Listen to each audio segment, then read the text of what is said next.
Hello and welcome back to Pokemon Yellow. So in the last couple episodes we went through the SSN and defeated all the trainers. We got the HM4 cut, HM01. So we're moving along nicely. Normally we would just be going and taking on the gym leader. However, we are still pretty underleveled. So what I want to do is actually go through and do a couple of the side things before we take on the gym leaders. So first and foremost, I want to go ahead and we'll switch to Merlin. So the first thing I want to do is come over here to, I believe this is Route 14, and we have a whole bunch of trainers in here that we can get a few levels from. The gym leader is has a level 28 or 29 Raichu, something like that. But I'm not gonna power level up to level 28 or whatever. I'm thinking level 25 should be just fine at a max. So yeah, what I'll do is I will just train up to whatever the end of this route gets me, and then I'll just do a bunch of grinding off screen.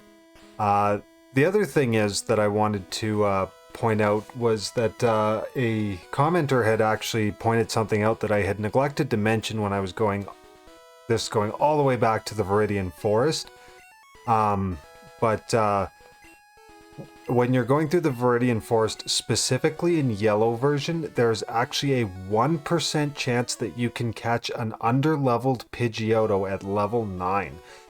So yeah, I'd kind of completely forgotten about that fact. So to anybody who may be interested in that in their playthrough, or another time when they play through Pokemon Yellow, that is an option. And again, it is 1%, so it can be quite tough to find, or not tough, but it can just take a while. But yeah, so that should give you a chance to go back and check that out.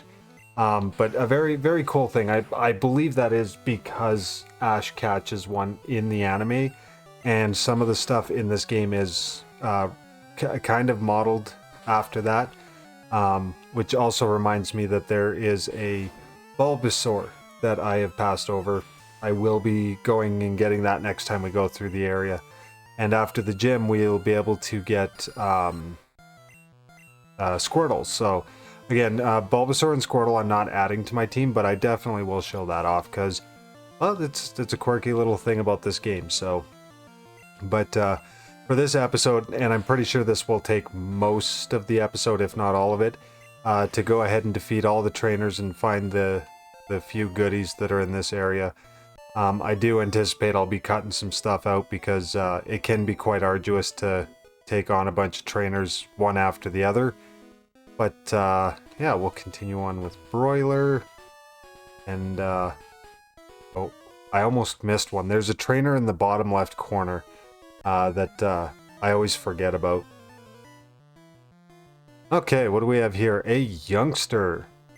An Ekans probably? Oh, Nidoran male. Poison type nonetheless. You know what? I'll say I was correct. By typing, I was correct, and I'm taking that small victory with me.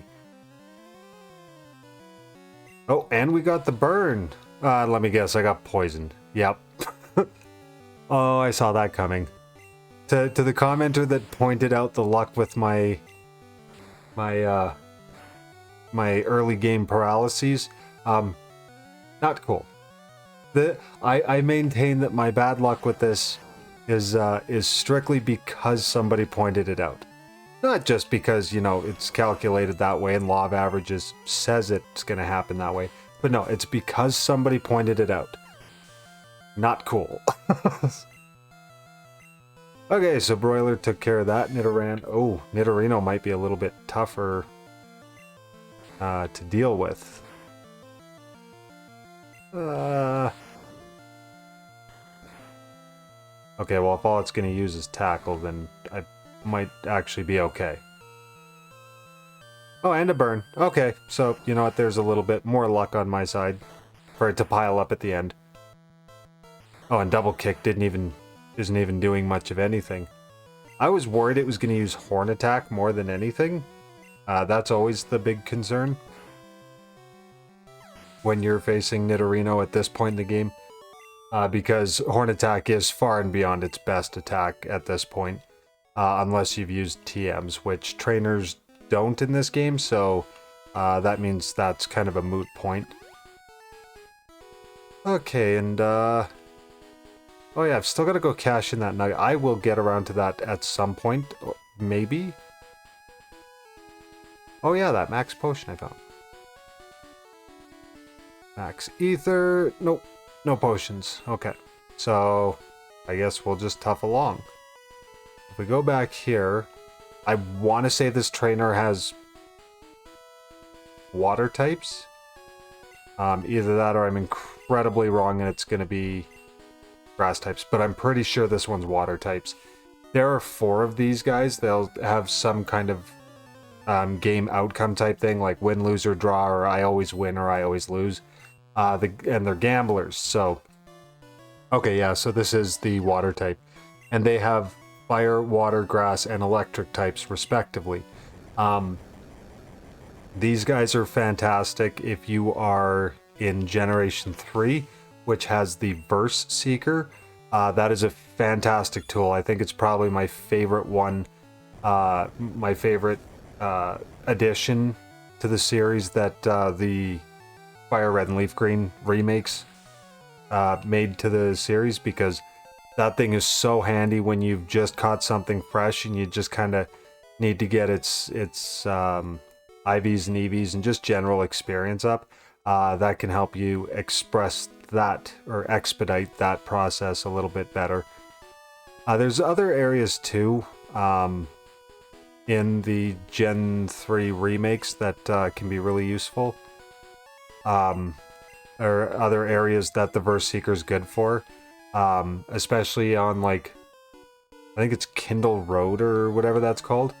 I don't know, I haven't played the Gen 3 remakes in years and years, but I think that's the area. And that's where I typically train up my my physical attackers. Okay, so there's no really fantastic option to switch to. We'll try Firo. Bagok! Now that it's finally going to be able to withstand more than just a light breeze. Okay. We'll go with Fury Attack, and it's just going to miss. Yeah, that's helpful. There we go. Oh, dude. Oh, the multi-hit attack luck I have in this game is brutal sometimes. So Growlithe, which means the next one's going to be Vulpix, if I'm remembering correctly. Yes. And we'll go Fury Attack.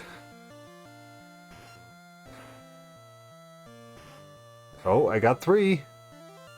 And that's it.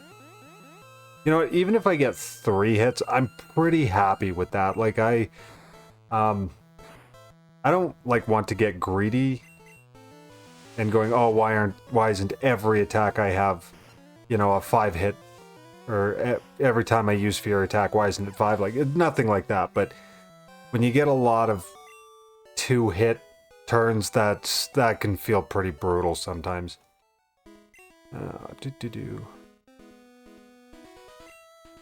And we'll go ahead and just switch Bagok up front. Maybe not swapping him in might help. Okay, so there's an escape rope here. I don't know if there's anything in this area. I've never, like, brought an item finder over here, but I feel like there's an item sitting somewhere in here. Yeah, if you want to take the time just slowly pressing A and wandering through, you might be able to find something, but I know about the potion in the tree, so, or escape rope. Other than that, I have no clue. Okay, Rattata. Maybe with a little bit more respectable physical attack. 2. Again, really?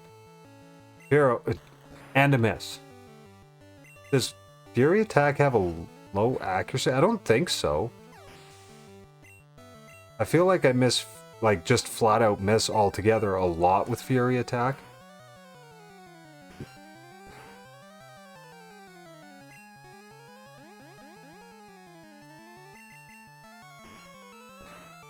I bet you what the game does is when I have a Fury Attack that only takes 1 hit, I bet you that's when it's like, oh hey, that's a roll for a 5, because, you know, I didn't need it. You know, kind of like that, getting a critical hit right at the end of a battle where you've, like, been grinding the HP down and all of a sudden it's like, critical hit, and you're like, it had like 3 HP left. I didn't need that critical hit. Oh, Hyper Fang missed. Fantastic. I'll take that luck all day. Well, bam, there we go. Things are swinging in Johnny's favor. Yeah, make your team stronger. Get good, scrub. I say as I walk into a random battle. A Rattata? Not interested. I'm interested to see, though, if this is the... I want to say this is the one that has electric types. Which I would be sorely disappointed about, but... Yep. Ah, crap. Okay, my options are... well, pretty much anybody. Everybody's gone up at least 1 level.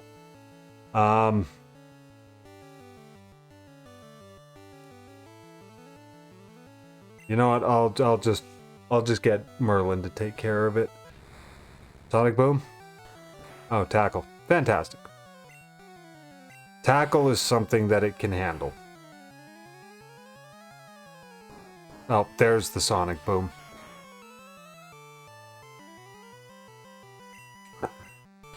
$20 HP, no matter what. Which, honestly, when you initially look at the move, it's just like, like it's 20 HP, like, but that 20 adds up so fast at this point in the game. Because again, like, Merlin's level 21, that means that it would only take 5 or 6 hits, like, or 3 or 4 hits to take it out altogether. So, like, you know, that's not great either. Okay.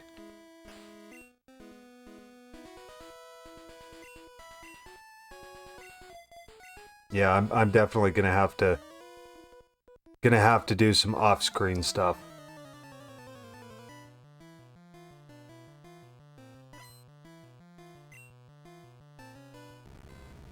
Magnemite.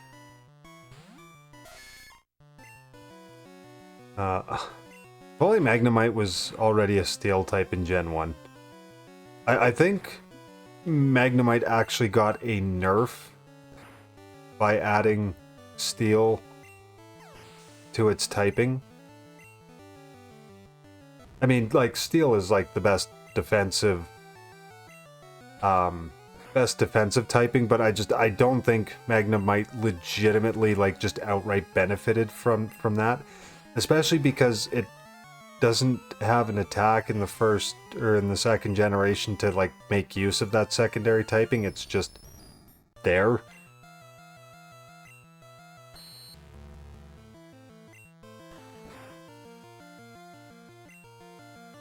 And we'll go with double kick, see what that does. I mean, that's not awful. Oh. Ouch. I don't know if I'm playing a dangerous game now.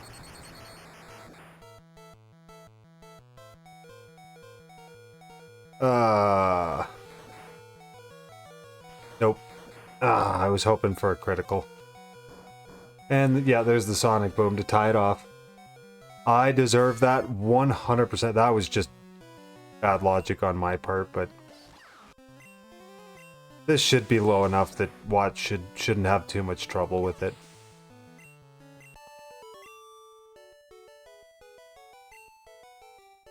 Okay, there's only a couple of trainers left around here. There's this one, and then we have the final gambler.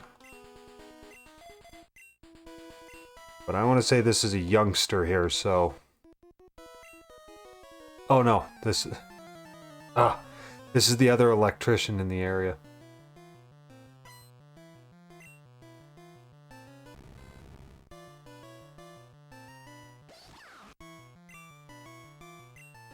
Let's see if quick attack is worth it.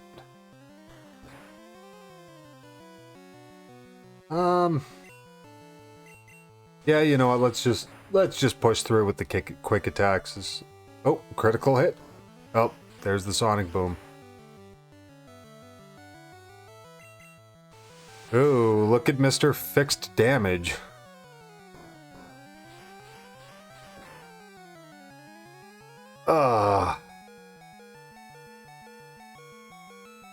Oh, nothing is worth switching into either. That is highly unfortunate. Because if I switch into anything, that sonic boom's just gonna... Yeah. Wow. I'm a bad trainer. I am so mean to everything. It's like, you know, I could play this safe, heal you up, make sure you don't have a problem. Nope. No, I just guess I decide... Nope, you must suffer. This is part of your training. This is how you get stronger.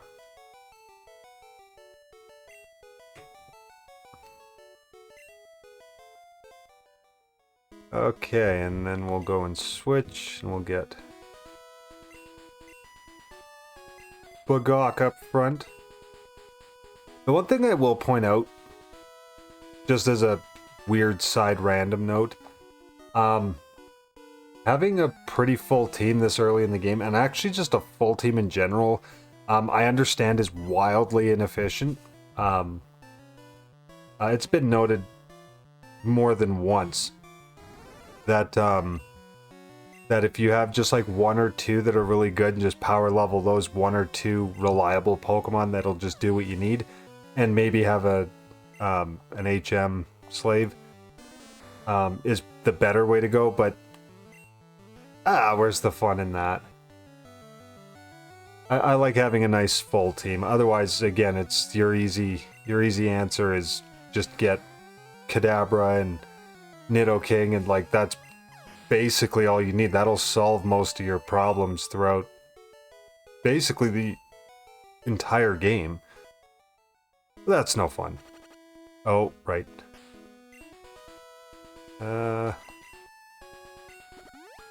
Just because I can't remember if I've defeated this trainer yet. I have. So we are going to make our way back to Vermilion.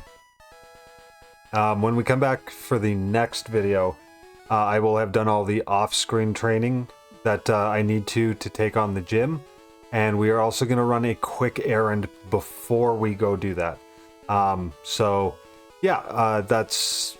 Unfortunately, this was just kind of a quick battles down one of the routes, but sometimes that's what the game calls for, and that's what you get from a casual playthrough. So, but yes, I promise that the episode after this will be a little bit more exciting, and we will be moving forward. So, yeah, if you did like the video, don't forget to drop a like. If you really liked it and you're not subscribed yet, don't forget to subscribe on your way over to your next video so you can catch the series as it comes out. And until the next one, thank you, and all the best.